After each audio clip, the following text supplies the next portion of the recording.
My name is Kamal, and I have met lots of people that have told me that they had a rough life. But believe me when I say that mine has been incredibly rough so far. For starters, my grandparents on both sides of my family passed away before I was even born. But they did make sure that my parents were well taken care of. Neither my mom nor dad had any siblings, and so when their parents passed away, they got quite a large inheritance. For a while, my parents were very happy and were smart about their finances. Unfortunately, not long after I turned 8, my mother became very ill and passed away. It was devastating to me, and I didn't really understand why my mom was no longer around. It took me years of therapy before I was able to accept that she wasn't coming back. My father did his best, of course, and he always made sure that I had everything I needed while trying not to spoil me too much.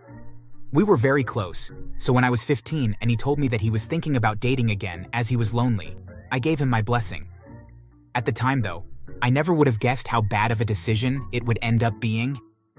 He went on a few dates here and there, but he couldn't find anyone that measured up to my mom until he met Casey. Casey was very patient and had a great sense of humor. When my father introduced me to her, I could tell that he was madly in love with her, and I knew instantly that they would very likely get married, and sure enough. A year later, they had a large ceremony and invited everyone that they knew to celebrate. Part of me wondered if they were going a bit overboard with how much they spent on the wedding, but it was Casey's first marriage, and my father wanted to make it special. Time passed by and we became a family, although I could never get as close to Casey as I had done with my father, and to be honest, it felt like she preferred it that way. Not long after the wedding ceremony had ended, I began to feel Casey being distant with me, almost as if she wanted my father all to herself. Surprisingly, my father never noticed though, and then tragedy decided to come pay us another visit.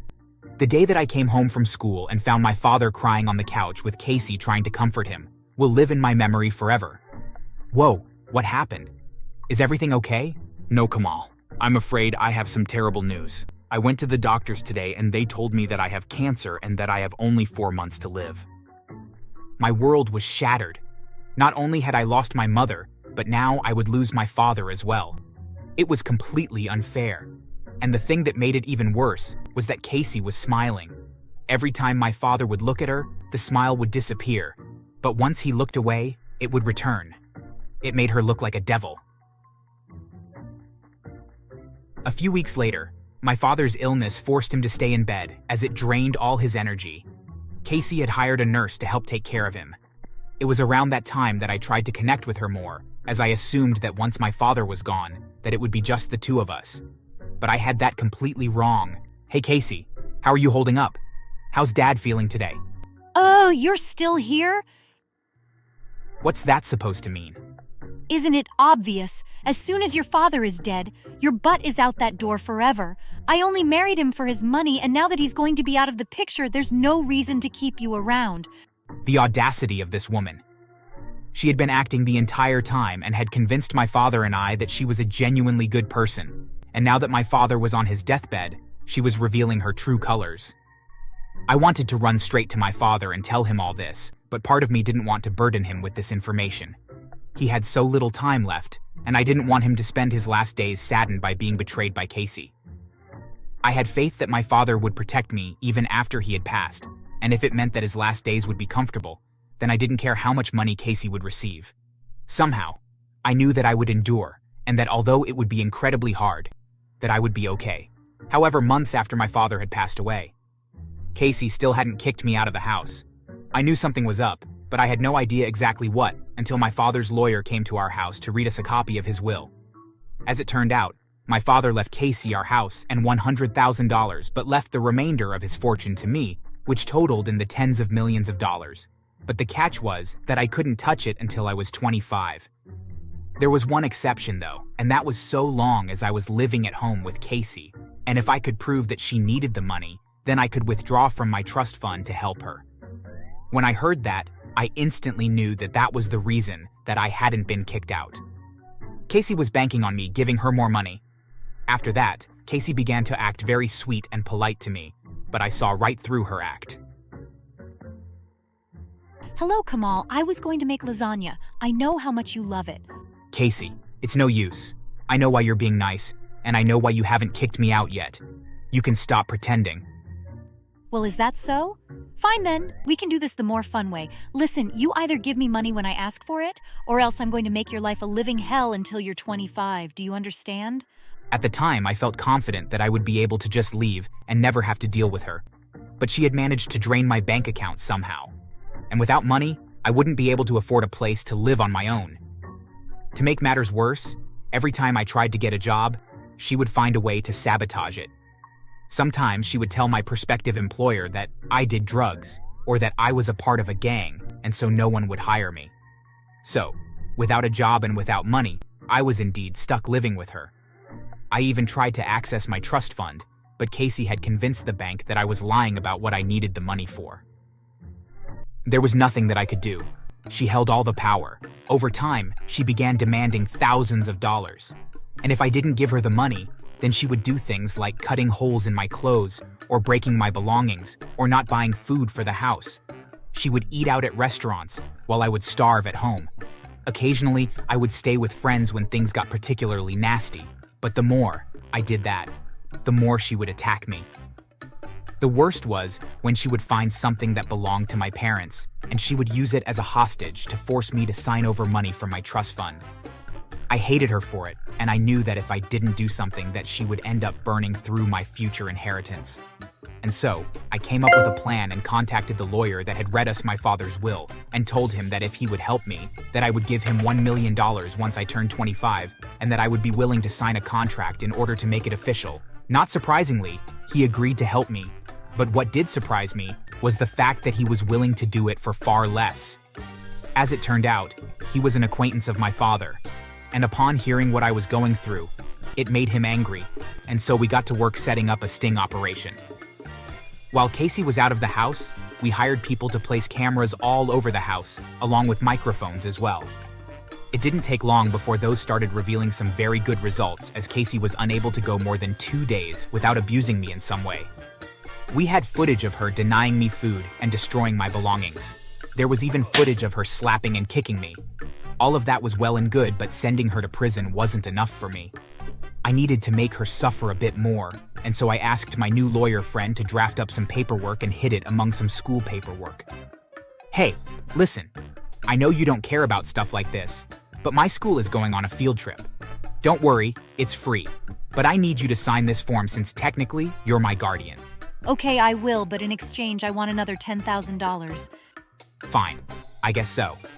What on earth are you doing with all this money anyways? These clothes aren't cheap, you idiot. Plus, I need to eat well and dress well for when I go to the casino. After all, eventually I'll bleed you dry, and I need to find another rich sucker to rope in. She was so focused on the money that she didn't even look at the paperwork that she was signing. The only thing that she paid attention to was the check that I gave her, which of course was caught on camera, which would be important later if she realized what she had done and tried to go back on the deal. You see, the documents weren't for a class field trip. They were emancipation papers, which removed her from being my legal guardian. And as an added bonus, there was paperwork that would transfer the ownership of the house from her name to my own in exchange for $10,000. She had unknowingly sold the house to me for less than a fraction of what it was worth. But that still wasn't enough for me, so one night, when she stumbled home drunk and passed out, I had my lawyer hire a van and paid the driver handsomely to drive her as far as he could before she woke up and realized what was going on. Before they left, I made sure to take her phone and purse so that she had no means of getting back except to walk back. Then while she was gone, I had the locks on the house changed and filed a restraining order against her, and used all the videotape evidence to prove that she was abusing me. By the time that she finally made it back, a whole day later, she was exhausted, hungry, and looked like she had walked miles through a garbage dump. It made me so happy to see her struggle to try to get into my house, only to be dragged away by the police. Watching them drive away with her struggling and screaming in the back seat almost felt worth it, except she had wasted a large amount of money by then. My inheritance was still much larger, but it was the fact that she had scammed my father and had tortured me just in the pursuit of our money. However, there was something of a silver lining. Once she was processed at the police station, they determined that Casey wasn't even her real name. It was only an alias and one of dozens that she had used throughout her life. Nope, her real name was Olivia, and she had stolen money from dozens and dozens of people, and had always slipped away before she was caught. She was a professional con artist, and I had finally helped all those people that she had wronged to finally get justice. When she went to trial, the judge gave her the max sentence for each of her crimes, and when they were added up, she would spend the rest of her life in prison without the possibility of parole. And since she was only in her early 30s, that would be a very, very long time as well. She will end up dying in jail, penniless, miserable, and knowing that I was the one that finally put her there. As for me, well, my lawyer became my legal guardian and helped teach me about how to live on a budget, and even helped to tutor me so that I could eventually go to law school when I was old enough. By the time I was 25, I had just graduated, and just as I had promised, I did pay my lawyer what he had asked for, which was my dad's Corvette. Apparently, he had sold it to him years ago and had always regretted doing so. Since I had no attachment to the car, and I knew that he did, it was really not that hard of a decision to make. So here I am now, more or less at the beginning of my life. I'm rich, and I have a great career ahead of me. I also have an amazing house and a pretty good head on my shoulders. Some people would call me the luckiest man on earth, but I would trade all of it just to have my parents with me. Sometimes I do get sad thinking about it, but I know that they wouldn't want that for me. So instead, I've decided to dedicate my life to helping people. I intend to make them proud, and each time I make someone else's life a bit better, I know that they are smiling down at me and giving me their approval. Thanks for watching. Please like the video.